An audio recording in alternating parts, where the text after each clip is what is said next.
Hello, my name is Lance. This is my 1986 Corvette. It's in the modified class because has a lot of modifications to it. I'm with the Renegade Corvette Club, and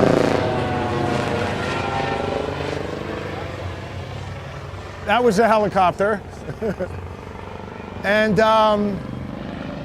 basically I redid the motor. It has a 426 cubic inch small block, 300 shot of nitrous oxide. It's a pretty fast car.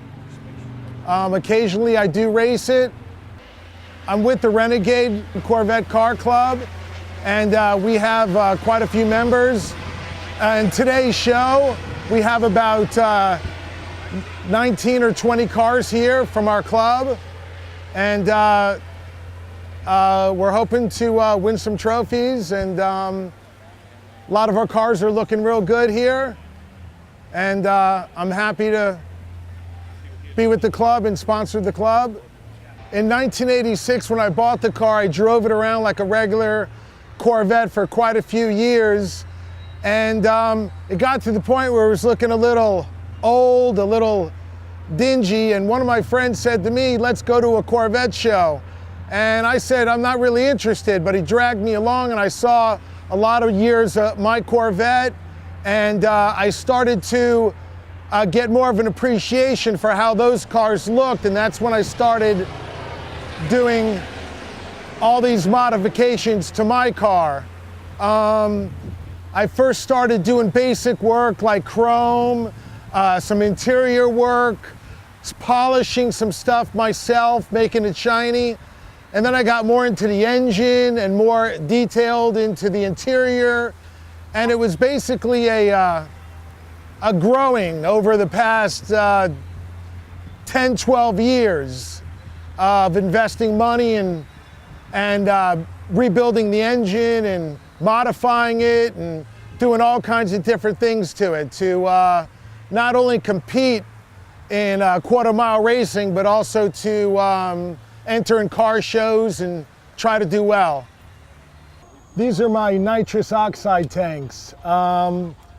Basically, these tanks right here add about 300 horsepower.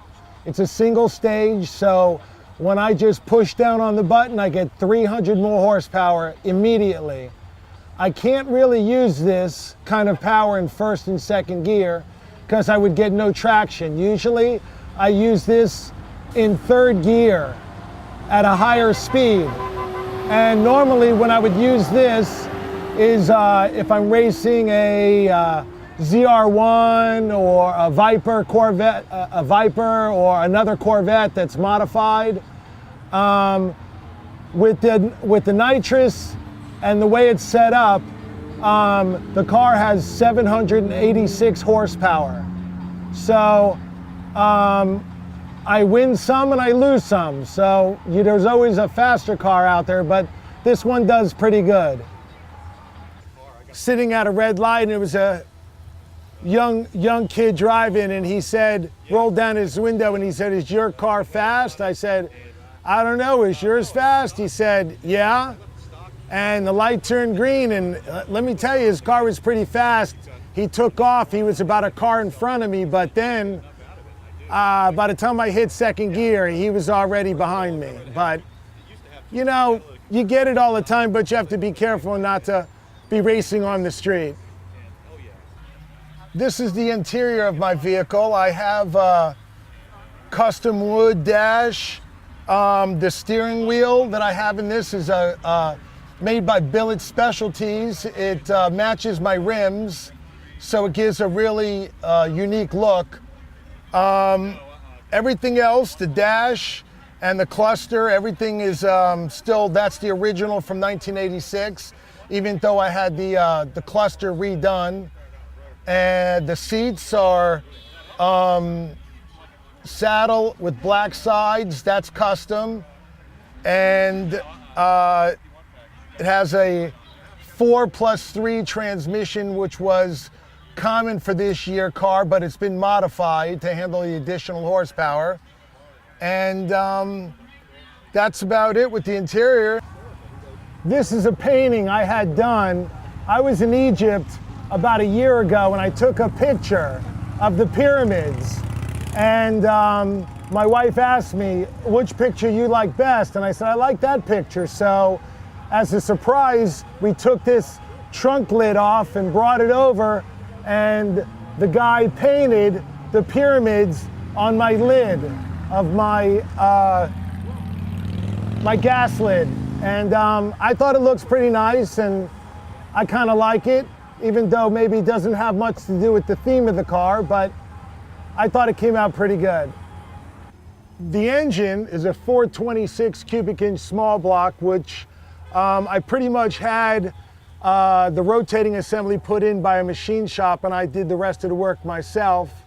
It's a pretty good sized motor.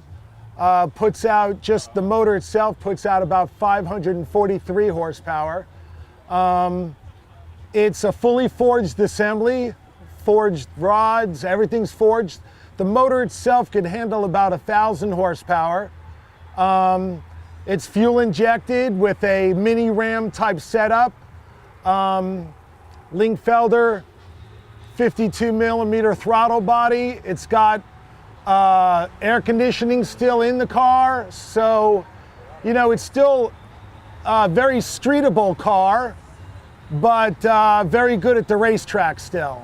It's a heavy car due to the additional fiberglass work done, but it makes a lot of torque. The rear end gear is a 410 Dana 44 posi unit, which really hooks up off the line. I usually run drag radials, so I'm able to drive it on the street too. But you can see the motor. It's a very nice looking motor, but also pretty fast. I won't let my wife drive it. She's a little scared of driving this thing anyways. I bought the car brand new in 1986, and I've had it ever since. It's gonna be buried in it. And I bought it in if and I love the car. I put a lot of time and energy and effort into keeping it looking nice. And if someone gave me a new Corvette, I would still keep this one. Maybe possibly next year I put gold wing doors on it where the doors open up like a Lamborghini. Different things I'm looking at to do next year. If you have a car like this and you need insurance, I could help you. You can call East Coast Insurance at 561-244-6016 or visit me on the web at eastcoastinsgroup.com. My name is Lance Kono, and this is my Corvette.